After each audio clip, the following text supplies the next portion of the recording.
Okay, we're here at Friedrichshafen 2025. I'm joined with Andy Carpenter on the the Funk Nest 24. That's right, isn't it? Funk 24, Funk 24 stands. Yeah. And we've got Andy from SDRPlay. Welcome, Andy. Yeah. Oh, thanks, Chris. It's good to see you. Good to see you as well. And normally it's John, isn't it, comes to this? So nice to see you in Germany. Yeah, John does them most of the time, but we switched it around this time, and yeah, no, it's really good to be here. So Excellent. And you've also got your lovely wife Carol and your son Liam with you as well. So a family event today this time. Brilliant. it's been really good to have them here. Extra support. It was kind of good because the journey down yesterday was terrible from Stuttgart.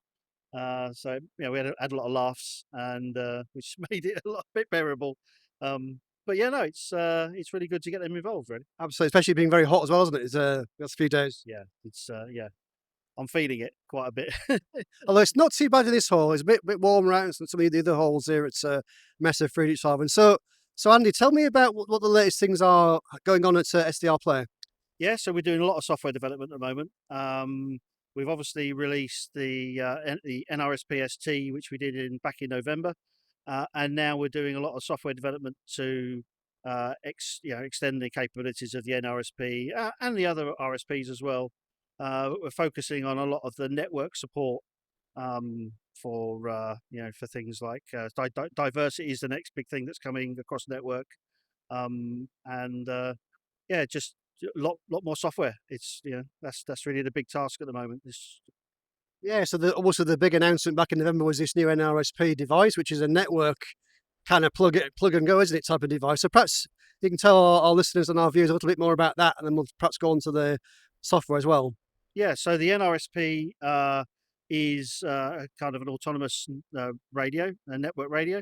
So you just sort of provide it power and a network connection, and obviously an antenna, and you can basically control it anywhere. Really, it's designed to work both on a local LAN at sort of full data rates, but we've also got some special modes in there that allow you to visualize the full sample rate, but over a very limited bandwidth. Okay, so it's very, very efficient then with bandwidth. It's Yeah. designed for that sort of thing. Okay, great. And look at the back of the unit, you've got various connections there for Wi-Fi, Ethernet, couple of antenna, 3 antenna connections, including a BNC. I'm guessing you've got things like the flash. Is that for doing things like updates, that sort of thing? Don't really need that. That was we kind of thought we were going to do flashing there, but now we can do we distribute the binaries through for an application, and so as long as this is on the same network as the machine doing the update, they'll find each other and do the update. Oh, cool. So very, very clever, yeah. Yeah, it's we're trying to go for kind of a ease of use. So we have an administrator tool that you can use to log into the device, see all its parameters, configure the networking if you need to. But out of the box, plug in an Ethernet cable and it will be found on your network. You start SDR Connect and it will find it automatically. And yeah, we're trying to kind of go for the sort of ease of use. Obviously, if you want to make it available across the internet, there's other things you need to do, like make the ports open the port available. But there's lots of notes on the web of how to do that. There's a lot of people are doing it, and in fact, that's what we've got over here. I mean, the update here on the screen, I don't know if you can see that, but the update here is not fantastic, but that's just because of the Wi-Fi that we're connecting to here. So this is actually connecting to a colleague, in fact, John's NRSP back in Bedford. Yeah, you can sort of control it, tune it. Yeah, so moving on to SDR Connect. So I can see you're showing us SDR Connect 1.0.5, which I think is not out yet, but it's coming very soon.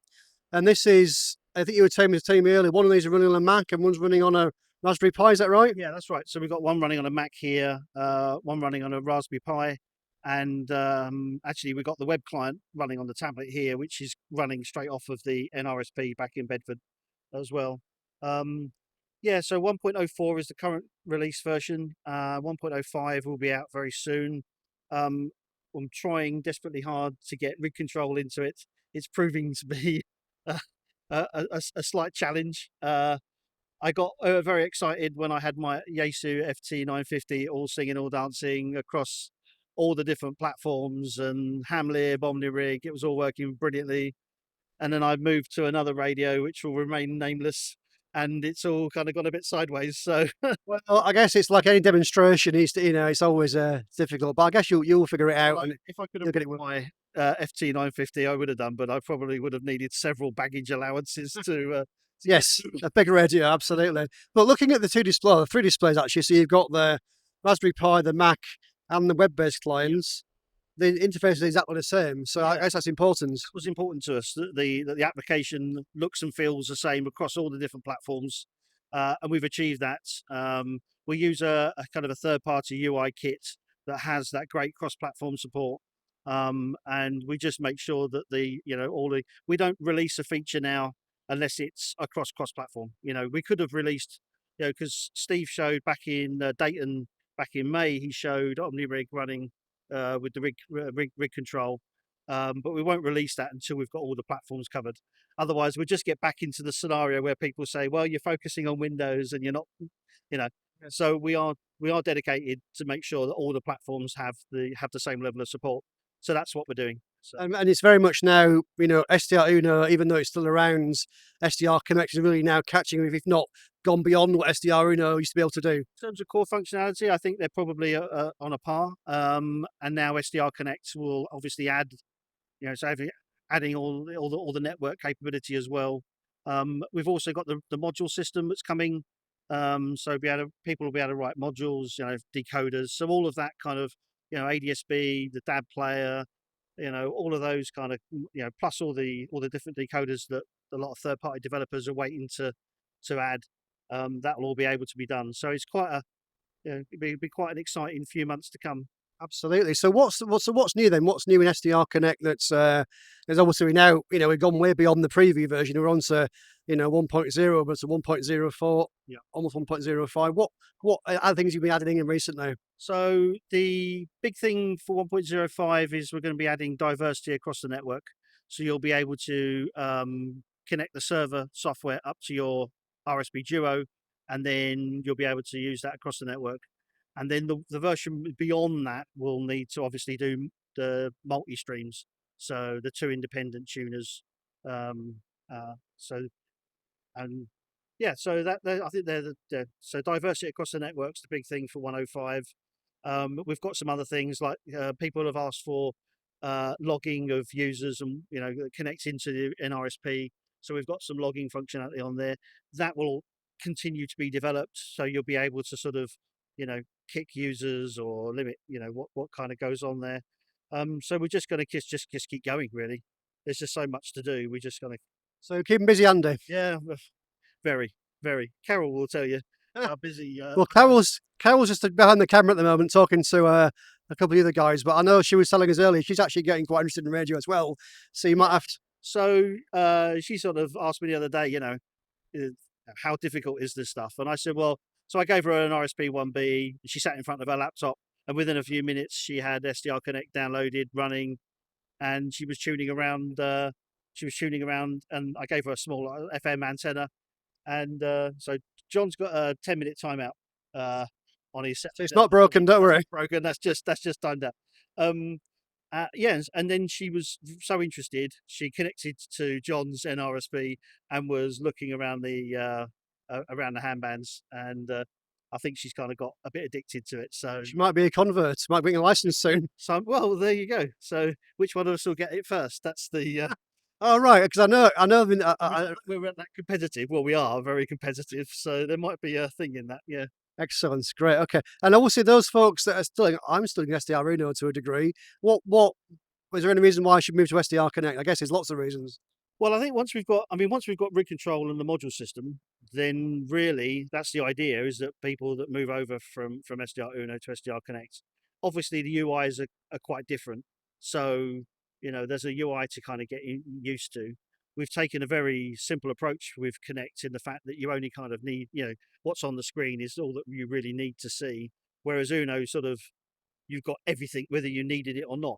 And You can really tailor it, can't you, to show the controls that you actually you might personally want to use. it was quite interesting when we first released Uno, and it was going, oh, there's too much information, I can't use it.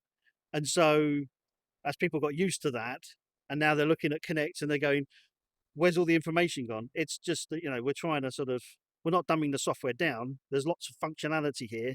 It's just a different way of accessing it, and hopefully giving you more of the real estate of the screen to what you actually want to see, which is the waterfall and the spectrum.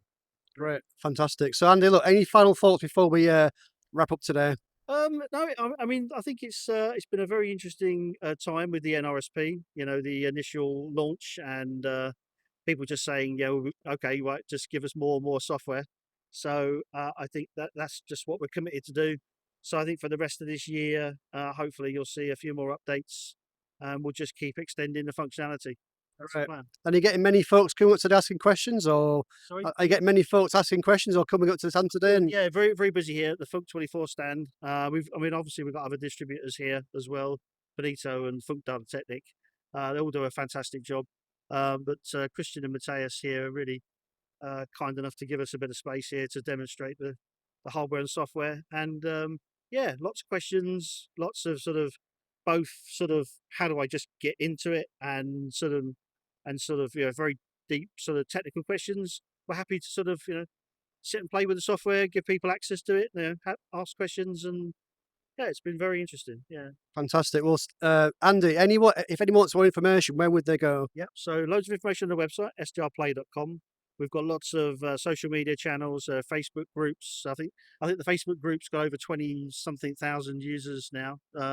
So what you'll get from there is lots of independent advice and opinions about how things work. Yeah, and we're on Twitter, or X, I guess, as it's now called. So yeah, lots of places to find information about us. And if you need to come through the ticket system and ask us questions, even if you don't have one, feel free to do so. Right. Andy, thank you very much again, and have a wonderful rest of the show. Yeah, it's good to see you guys, and thanks very much. Appreciate it. Cheers. Thanks, Andy. Thank you.